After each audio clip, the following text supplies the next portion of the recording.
नमस्कार दोस्तों। क्या विज्ञान के पास हर सवाल का जवाब है? या इस ब्रह्मांड में कुछ ऐसी शक्तियां भी हैं जिनके आगे तर्क और विज्ञान घुटने टेक देते हैं? भारत के पूर्वी तट पर खड़ा एक ऐसा मंदिर जहां प्रकृति के नियम भी अपना रास्ता बदल लेते हैं, जहां हवा अपनी दिशा भूल जाती है, जहां विशाल गुंबद की परछाई धरती पर नहीं पड़ती और जहां भगवान का दिल आज भी धड़क रहा है। आज हम लेकर आए हैं एक ऐसी गाथा जो सिर्फ कहानी नहीं है, बल्कि आस्था और विज्ञान के बीच का एक अनसुलझा रहस्य है। स्वागत है जगन्नाथ पुरी में। उड़ीसा के पुरी में स्थित भगवान जगन्नाथ का मंदिर 4 धामों में से एक। सदियों से ये मंदिर न केवल करोड़ों भक्तों की आस्था का केंद्र रहा है, बल्कि वैज्ञानिकों और शोधकर्ताओं के लिए एक पहेली भी बना हुआ है।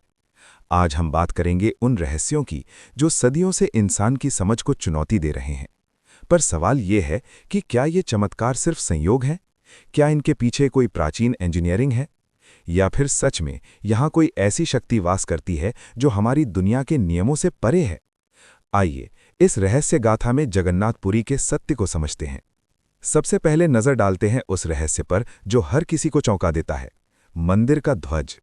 विज्ञान का साधारण नियम कहता है कि जिस दिशा में हवा बहेगी उसी दिशा में कपड़ा भी लहराएगा। ये एक ऐसा सत्य है जिसे हम बचपन से देखते आ रहे हैं, लेकिन जगन्नाथ मंदिर के शिखर पर यह नियम टूट जाता है। मंदिर के ऊपर लगा ये विशाल ध्वज, जिसे पतित पावन कहा जाता है, अक्सर हवा के विपरीत दिशा में लहराता है। अगर हवा समुद्र से जमीन की ओर आ रही है तो ये ध्वज समुद्र की ओर लहराता है। वैज्ञानिक दृष्टिकोण से देखें तो तटीय क्षेत्रों में दिन के समय हवा समुद्र से जमीन की ओर चलती है और रात में जमीन से समुद्र की ओर। इसे सी ब्रीज और लैंड ब्रीज कहते हैं। पर यहाँ का ध्वज इस सिद्धांत को चुनौती देता है। कुछ शोधकर्ताओं का मानना है कि मंदिर की ऊंचाई और हवा के दबाव के कारण यहाँ भंवर या एडी करंट्स बनते हैं, जो ध्वज को उल्टी दिशा में मोड़ देते हैं। लेकिन स्थानीय मान्यता कुछ और ही कहती है। उनका मानना है कि ये पवनपुत्र हनुमान की शक्ति है जो मंदिर की रक्षा करते हैं और वायु के प्रवाह को नियंत्रित करते हैं। एक ऐसा दृश्य जो विज्ञान के लिए एरोडायनामिक्स का एक जटिल सवाल है, लेकिन भक्तों के लिए ये ईश्वर की उपस्थिति का प्रमाण है। अब जरा ऊपर देखिए। किसी भी ऊंची इमारत या मंदिर के गुंबद पर पक्षियों का बैठना या उड़ना एक आम बात है, लेकिन जगन्नाथ मंदिर के ऊपर का आकाश वीरान है।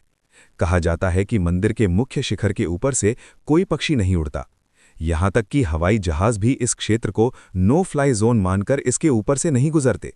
विज्ञान का तर्क ये हो सकता है कि मंदिर के शिखर की बनावट या समुद्री हवाओं का तेज बहाव पक्षियों को ऊपर उड़ने से रोकता है। लेकिन क्या यह संभव है कि हजारों सालों में एक भी पक्षी ने उस सीमा को लांघने की कोशिश न की हो? और रहस्य यहीं खत्म नहीं होता। दिन के किसी भी समय, चाहे सूरज पूर्व में हो या पश्चिम में, मंदिर के मुख्य शिखर की परछाई जमीन पर दिखाई नहीं देती। वास्तुकारों का कहना है कि यह प्राचीन इंजीनियरिंग का एक अद्भुत नमूना है। मंदिर के कोण और उसका आधार इस तरह डिजाइन किए गए हैं कि परछाई खुद मंदिर के ढांचे पर ही गिरती है, जिससे वो जमीन पर नजर नहीं आती। ये विज्ञान है या चमत्कार, ये आप पर निर्भर है। लेकिन ये निश्चित है कि हमारे पूर्वजों के पास ज्यामिति और वास्तुकला का ऐसा ज्ञान था जो आज भी आधुनिक इंजीनियरों को सोचने पर मजबूर कर देता है। मंदिर के शिखर पर लगा है अष्टधातु से बना विशाल सुदर्शन चक्र। इसका वजन लगभग 1 टन है। लेकिन इसकी खासियत इसका वजन नहीं, इसकी बनावट है। आप पूरी शहर के किसी भी कोने से इसे देखें, ये चक्र आपको हमेशा अपनी ओर ही देखता हुआ नजर आएगा। ये कोई जादू नहीं, बल्कि स्फेरिकल ज्योमेट्री का एक बेमिसाल उदाहरण है। इसे इस तरह डिजाइन किया गया है कि इसका हर पहलू एक जैसा दिखता है। लेकिन भक्तों के लिए इसका अर्थ गहरा है कि भगवान की नज़र हर वक्त हर दिशा में अपने भक्त पर है। और फिर आता है सिंहद्वार का रहस्य। समुद्र के किनारे होने से लहरों की गर्जना हमेशा सुनाई देती है, लेकिन जैसे ही आप मंदिर के मुख्य द्वार सिंहद्वार के भीतर पहला कदम रखते हैं, समुद्र की आवाज़ पूरी तरह गायब हो जाती है। सन्नाटा छा जाता है। और जैसे ही आप बाहर कदम रखते हैं, लहरों का शोर वापस लौट आता है। वैज्ञानिक इसे ध्वनिक विज्ञान और दीवारों की मोटाई से जोड़ते हैं, पर यहाँ एक आध्यात्मिक संदेश भी है। ईश्वर के घर में प्रवेश करते ही बाहरी दुनिया का शोर और मन की अशांति पीछे छूट जानी चाहिए। वो शांति जो हम बाहर ढूंढते हैं, वो दरअसल भीतर है। जगन्नाथ मंदिर की रसोई को दुनिया की सबसे बड़ी रसोई माना जाता है। यहाँ का महाप्रसाद पकाने का तरीका भी किसी चमत्कार से कम नहीं। यहाँ भोजन पकाने के लिए 7 मिट्टी के बर्तनों को एक के ऊपर एक रखा जाता है और नीचे लकड़ी की आग जलाई जाती है। तर्क और ऊष्मागतिकी का नियम कहता है कि सबसे नीचे वाले बर्तन का खाना सबसे पहले पकना चाहिए, लेकिन यहाँ उल्टा होता है। सबसे ऊपर वाले बर्तन का खाना सबसे पहले पकता है और फिर नीचे के बर्तनों का नंबर आता है। क्या ये मिट्टी के बर्तनों की विशेष गुणवत्ता है, या भाप का कोई अनूठा संचलन, या जैसा कि मान्यता है कि इस प्रसाद को पकाने वाला कोई रसोइया नहीं बल्कि स्वयं मां लक्ष्मी है? अब हम बढ़ते हैं उस रहस्य की ओर जो जगन्नाथ मंदिर का सबसे गहरा और सबसे गोपनीय सत्य है, ब्रह्म पदार्थ। हर 12 या 19 साल बाद जब नवक्लेवर की रस्म होती है तो पुरानी मूर्तियों को बदलकर नई मूर्तियां स्थापित की जाती हैं, लेकिन इस प्रक्रिया में एक चीज पुरानी मूर्ति से नई मूर्ति में स्थानांतरित की जाती है। उसे कहते हैं ब्रह्म पदार्थ। कहा जाता है कि ये भगवान श्री कृष्ण का वास्तविक हृदय है जो आज भी धड़क रहा है। इस रस्म के दौरान पूरी शहर की बिजली काट दी जाती है। मंदिर के चारों ओर गहरा अंधेरा होता है। सीआरपीएफ की सुरक्षा तैनात की जाती है। जो पुजारी इस कार्य को करते हैं उनकी आंखों पर पट्टी बंधी होती है और हाथों में दस्ताने होते हैं, क्योंकि मान्यता है कि अगर किसी ने उसे देख लिया या नंगी त्वचा से छू लिया तो उसकी मृत्यु निश्चित है।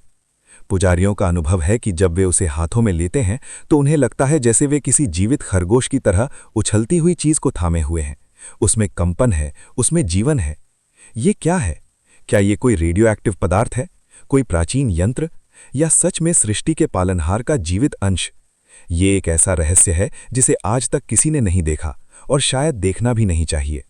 दोस्तों, जगन्नाथपुरी के ये रहस्य हमें सोचने पर मजबूर करते हैं।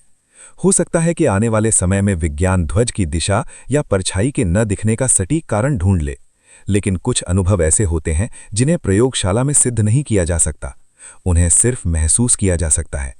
चाहे आप इसे प्राचीन विज्ञान माने या दैवीय चमत्कार, सच ये है कि जगन्नाथपुरी आस्था और रहस्य का एक ऐसा संगम है जो इंसान के अहंकार को तोड़कर उसे उस परम शक्ति का एहसास कराता है। याद रखना, जहां तर्क खत्म होता है वहीं से विश्वास की शुरुआत होती है। अगर आपको ब्रह्मांड के इन रहस्यों को जानने में रुचि है तो हमारे चैनल को सब्सक्राइब करें और इस वीडियो को लाइक करना न भूलें। अगली बार फिर मिलेंगे एक और रहस्य गाथा के साथ। ओम हर हर महादेव।